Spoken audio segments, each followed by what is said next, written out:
Hi, it's Lahni D'Amici, one of the astrologers for Planetary Calendar, back with a weekly forecast for June of 2022.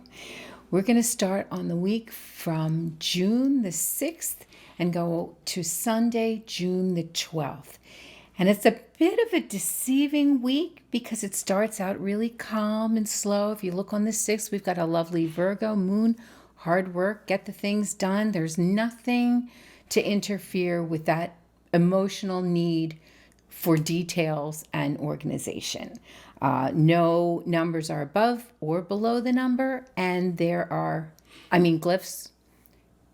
No glyphs are above or below the number, and there are no aspects on the line. Tuesday is the first quarter moon, so that's a sun square moon. And of course, we put that aspect below the line because that's considered a hard aspect. But of course, we live with the sun square moon twice a month, and it's not really a big deal. It's a challenge to bring together your ideals, your inner motivations, with your sense of self and what you want to do out in the world. So that sun square moon, certainly not enough to make a black box, but it's a day that you get to look at things from a different perspective. The Uranus is well aspected to the moon, both being in earth signs. And then we have Neptune, who is still in Pisces, making a harder aspect in opposition to that moon. So maybe your, ideas and ideals are a little bit opposed to your natural emotional reaction, but that really underscores that kind of sun square moon theme. So it's a more internalized kind of thinking day, in my opinion. On Wednesday, the 8th, we're going to have the moon change signs into Libra at 8:22 a.m. on the Pacific coast. And that means that Jupiter, after that change takes place, Jupiter's going to be opposing that all day, for the most of the day.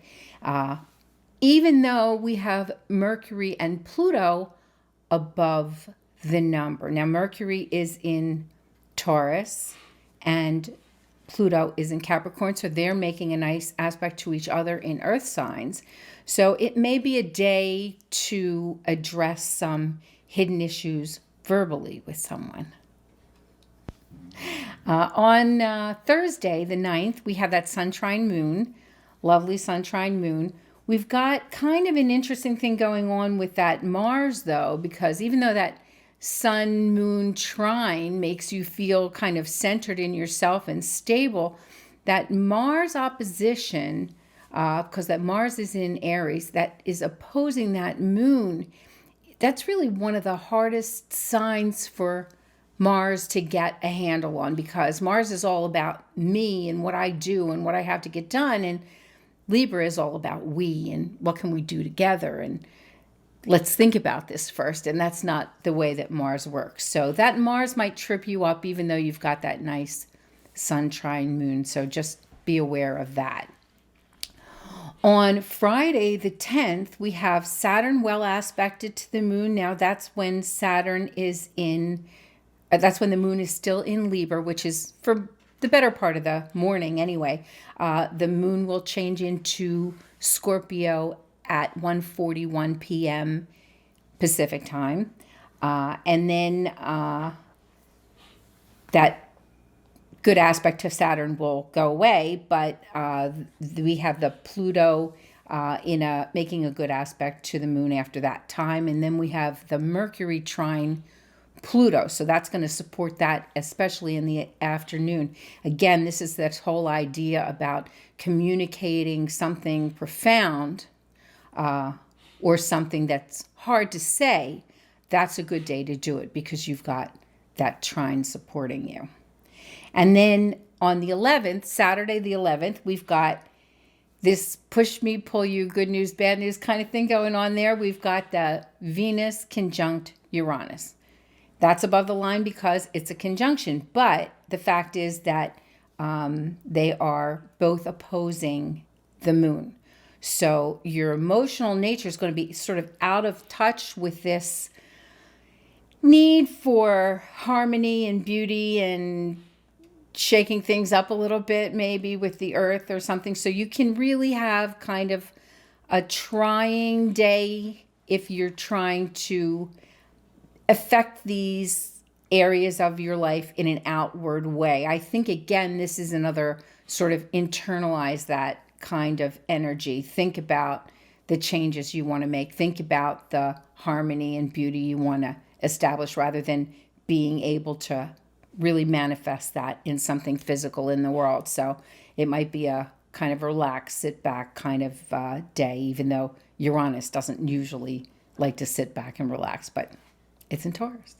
You know, there is a C there, and on the line, the C, it says, with that profound Scorpio moon, it may stir up deep emotional issues, and the solution may be a box of chocolate and a romantic movie. That's always a good solution, in my opinion. And then we wind up the week on the 12th, Sunday the 12th. The moon will enter Sagittarius at 3:31 p.m. in the afternoon. So the most of the day, it's still in Scorpio. Again, that internalized energy, withdrawing a little bit, taking everything in.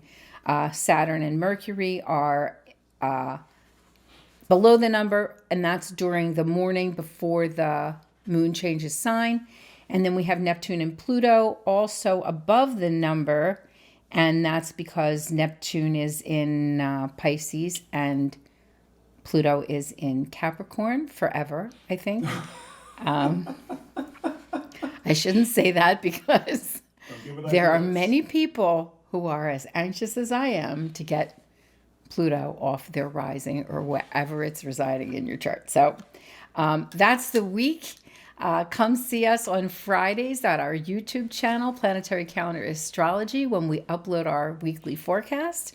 And don't forget about Ralph's wonderful astro portraits that he uploads every Tuesday. And if you haven't gotten your calendar yet, I know it's June. You got half a year to make sure that you stay informed. You can get your calendar at planetarycalendar.com.